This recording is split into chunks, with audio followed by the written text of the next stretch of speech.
Oke, pada kesempatan kali ini kita akan bahas mengenai the basic of resource constraint. Resource constraint ini adalah keterbatasan sumber daya yang mengaruhi kelancaran proyek dan membuat penjadwalan menjadi lebih sulit. Nah, jenis-jenis constraint ini yang pertama ada human resource, kekurangan tenaga kerja atau pekerja menangani banyak tugas sekaligus dapat menyebabkan keterlambatan proyek. Lalu yang kedua itu physical constraint, yaitu kondisi lingkungan atau lokasi proyek dapat menghambat pekerjaan seperti cuaca buruk atau lokasi berbahaya. Dan yang ketiga itu material constraint, di mana ini adalah keterlambatan bahan atau material membuat aktivitas proyek ikut tertunda. Yang keempat itu budget constraint, dana yang terbatas dapat menghambat penyelesaian proyek tepat waktu. Yang kelima itu equipment constraint, keterbatasan alat atau mesin menyebabkan pekerjaan harus menunggu giliran penggunaan alat. Nah, ada time and resource scarcity, di mana ada time constrained project. Fokus utamanya adalah project selesai tepat waktu walaupun membutuhkan tambahan resource. Yang kedua itu ada resource constraint project, yaitu fokus utamanya adalah menghemat resource sehingga project boleh lebih lama selesai. Yang ketiga itu ini adalah mixed constraint project, di mana ini adalah gabungan keduanya, deadline penting tapi resource juga terbatas. Nah, selanjutnya kita akan bahas resource loading. Resource loading itu adalah proses mengatur dan menghitung penggunaan resource dalam project agar pembagian kerja lebih seimbang. Tujuannya itu mengetahui beban kerja tiap anggota, menghindari overload, dan memastikan jadwal project realistis. Nah, pada gambar ini 12.4 ada Gantt chart di mana menunjukkan daftar aktivitas project, durasi pekerjaan, timeline, dan siapa yang bertanggung jawab pada tiap tugas. Fungsinya ini mempermudah melihat jadwal dan pembagian pekerjaan. Nah, pada gambar 12.5, Resource Usage Table, ini menampilkan nama pekerja, jumlah jam pekerja, dan tugas yang dikerjakan. Fungsinya ini mengetahui apakah pembagian kerja sudah sesuai kapasitas. Nah, lalu ada gambar 12.6, ini overallocation, di mana menunjukkan kondisi overallocation, yaitu ketika pekerja mendapat beban kerja melebihi kapasitas normal. Seperti contohnya, Jeff dijadwalkan bekerja 80 jam per minggu, padahal kapasitas normal itu cuma 40 jam. Nah, jadi intinya materi ini membahas pentingnya pengelola resource dalam project. Resource loading membantu perusahaan mengatur tenaga kerja, waktu, dan resource lain agar project berjalan lebih efektif dan terhindar dari overload maupun keterlambatan.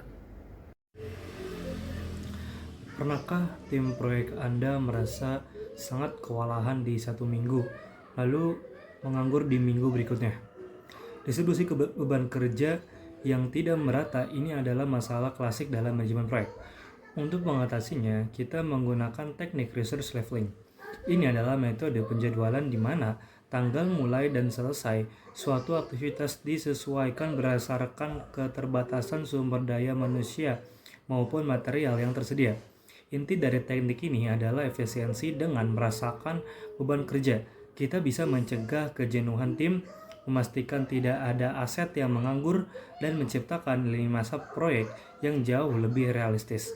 Meskipun terkadang bisa memperpanjang durasi total proyek, research planning memastikan pemanfaatan sumber daya berjalan optimal dari awal hingga proyek selesai dengan sukses. Dalam penjadwalan proyek, menyusun aktivitas secara paralel agar proyek selesai lebih cepat adalah hal yang umum dilakukan. Namun tantangan nyata muncul ketika kita mulai memasuki faktor ketersediaan sumber daya manusia dalam jadwal tersebut. Disinilah kita memerlukan alat bantu yang disebut resource loading chart atau grafik penguatan sumber daya. Secara definisi, resource loading menggambarkan jumlah sumber daya individu spesifik yang diperlukan untuk suatu jadwal kerja selama periode waktu tertentu. Grafik ini berfungsi sebagai alat pemetaan visual yang menampilkan kebutuhan sumber daya sebagai fungsi waktu. Dengan format ini, kebutuhan setiap aktivitas dipresentasikan dalam bentuk blok waktu pada lini masa dasar proyek. Cara terbaik untuk mendeteksi adanya konflik alokasi adalah dengan menggunakan grafik ini untuk menganalisis pemakaian sumber daya terhadap jadwal yang telah disusun. Pembuatan dilakukan melalui 6 langkah logis. Pertama, kita harus membuat diagram jaringan kerja aktivitas proyek terlebih dahulu. Kedua, susun tabel kebutuhan sumber daya, durasi, waktu mulai awal, waktu jeda, dan juga waktu selesai. Ketiga, urutkan aktivitas berdasarkan peningkatan waktu jeda atau berdasarkan waktu selesai paling akhir. Keempat, gambar grafik penguatan awal dengan menjadwalkan setiap aktivitas pada waktu mulai paling awal mereka. Kelima dan keenam adalah melakukan penyesuaian penggunaan penilaian profesional. Kita menggeser aktivitas memiliki jeda ekstra untuk memetakan profil penggunaan sumber daya tanpa mengubah durasi total atau ketergantungan aktivitas-aktivitas. Melalui grafik ini, pemuatan manajer proyek mendapatkan keuntungan besar berupa reality check dan juga uji realitas tanpa jadwal asli mereka. Tanpa grafik ini, visualisasi jadwal tidak akan memperlihatkan jika satu orang dibebankan tanggung jawab secara berlebihan. Grafik penguatan akan langsung memunculkan sinyal peringatan jika terjadi over allocation. Misalnya ketika seorang anggota tim tidak secara realistis dituntut bekerja 80 jam dalam seminggu untuk menyelesaikan 2 tugas paralel sekaligus. Selain mendeteksi kelebihan beban, grafik ini penguatan sumber daya juga memungkinkan kita menerapkan strategi kreatif seperti splitting activity atau pemecahan aktivitas. Pemecahan ini berarti menghentikan aliran kerja suatu aktivitas di tengah jalan secara sementara, mengalihkan sumber daya tersebut ke tugas lain juga yang mendesak, dan lalu kembali lagi untuk menyelesaikan tugas awal sepanjang aktivitas tersebut memiliki waktu jeda yang cukup dan tidak memicu biaya penutupan atau penyalaan alat yang mahal. Managing resources in multi-project environments adalah proses mengatur dan mengalokasikan sumber daya ketika perusahaan menjalankan beberapa proyek secara bersamaan. Tantangan utama dalam kondisi ini adalah adanya interdependensi, yaitu keputusan resource allocation pada suatu proyek akan memengaruhi proyek lainnya.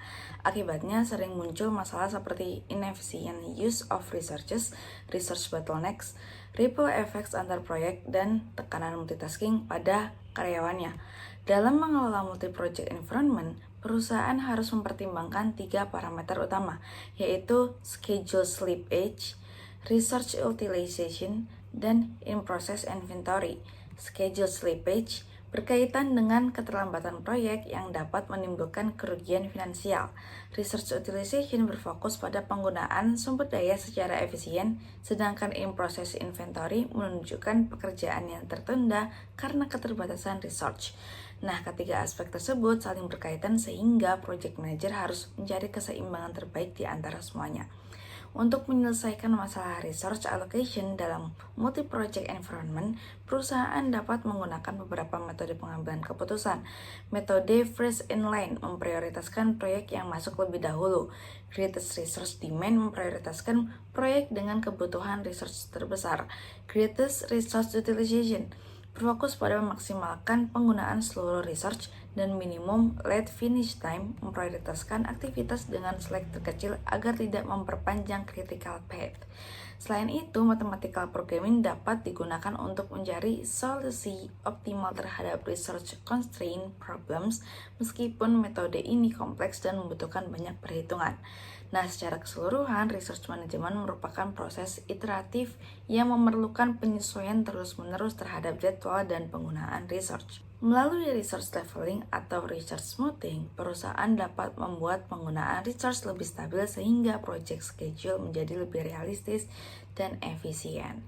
Case study Sunrise Restoration and Remodeling ini menggambarkan masalah resource management dalam multi-project environment ketika beberapa project manager harus berbagi sumber daya yang terbatas. Perusahaan menghadapi keterbatasan subkontraktor berkualitas, hanya memiliki 2 in-house technician dengan kemampuan terbatas, serta jumlah cleaning equipment yang minim. Karena setiap project manager bertanggung jawab menjaga biaya proyek tetap rendah dan memperoleh komisi jika proyek selesai di bawah budget. Mereka saling bersaing untuk mendapatkan resource terbaik dan termurah. Sistem first come first serve yang digunakan perusahaan justru memperburuk konflik karena project manager yang lebih cepat memesan resource memperoleh prioritas penuh, sementara project manager lain mengalami keterbatasan proyek, kenaikan biaya subkontraktor, dan meningkatnya frustasi. Nah, case tersebut menunjukkan tantangan managing resources in multi-project environment ketika banyak proyek harus berbagi resource yang sama. Selanjutnya, questions yang pertama, describe some of the resource constraints that Sunrise and its project manager are facing. Nah, Sunrise dan para project manager itu menghadapi beberapa resource constraint utama. Yang pertama, perusahaan mengalami keterbatasan subkontraktor yang berkualitas dan reliable sehingga sulit memperoleh tenaga kerja dengan kualitas kerja yang konsisten. Kondisi tersebut menyebabkan ketidakpastian durasi pekerjaan dan menyulitkan project scheduling. Yang kedua, Sunrise hanya memiliki 2 in-house technician yang harus digunakan bersama oleh seluruh project manager. Walaupun keduanya tersedia 40 jam per minggu, mereka memiliki keterbatasan kemampuan dan physical limitation sehingga tidak dapat menyelesaikan semua jenis pekerjaan. Hal tersebut menciptakan resource bottleneck dan konflik antar project manager untuk memperoleh technician support. Ketiga, Perusahaan memiliki cleaning equipment yang terbatas, seperti industrial air mover dan dehumidifier, sehingga proyek dapat mengalami schedule slippage ketika equipment digunakan proyek lain. Selain itu, penggunaan kebijakan freeze come freeze save menyebabkan inefficient resource allocation karena resource lebih banyak dikuasai oleh project manager tertentu tanpa mempertimbangkan project priorities atau dampak keterlibatan proyek lain.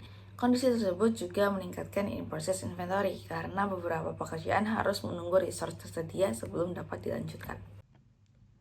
Pertanyaan kedua, is Sunrise current method of prioritizing resource assessment viable? Why or why not?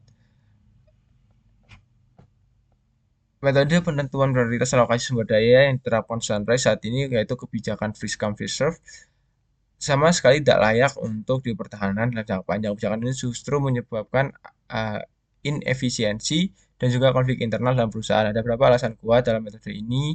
Yang pertama, metode ini menciptakan sistem yang bias dan tidak adil. Kedua, kebijakan ini mengabaikan urgensi dan juga prioritas real dari proyek itu sendiri. Dan ketiga, skema insentif komisi berbasis penekanan biaya digabung dengan kebijakan dan siapa cepat dia dapat memicu perilaku disfungsional. Lalu ada pertanyaan yang ketiga, how could teknologi alleviate some of Sunrise resource management issues? Di teknologi dapat menjadi solusi instan untuk meredakan kekacauan manajemen sumber daya di Sunrise tanpa harus meragukan atau mengeluarkan investasi besar untuk perangkat lunak yang rumit. Pertama, teknologi menyediakan visibilitas real-time melalui search digital calendar atau aplikasi manajemen proyek berbasis awan cloud yang sederhana. Kedua, teknologi memfasilitasi sistem pemesanan formal. Lalu yang ketiga, teknologi membantu standarisasi data subkontraktor. Sunrise membangun database digital terpusat untuk melacak kinerja, estimasi waktu, tarif, dan juga peringkat kualitas dari para subkontraktor yang telah disetujui.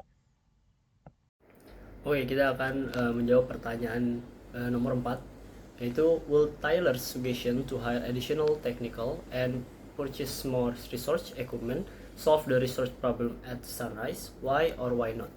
Nah, menurut saya usulan Tyler untuk menambah teknisi dan membeli peralatan baru memang dapat membantu mengurangi masalah keterbatasan resource di Sunrise, seperti keterlambatan proyek dan perebutan alat kerja. Dengan tambahan teknisi dan alat, proyek bisa berjalan lebih cepat dan pembagian kerja menjadi lebih seimbang. Namun solusi ini belum tentu sepenuhnya menyelesaikan masalah. Akar masalah utama Sunrise bukan hanya kurangnya resource, tetapi juga lemahnya pengaturan jadwal, koordinasi, dan sistem peminjaman resource antara project manager.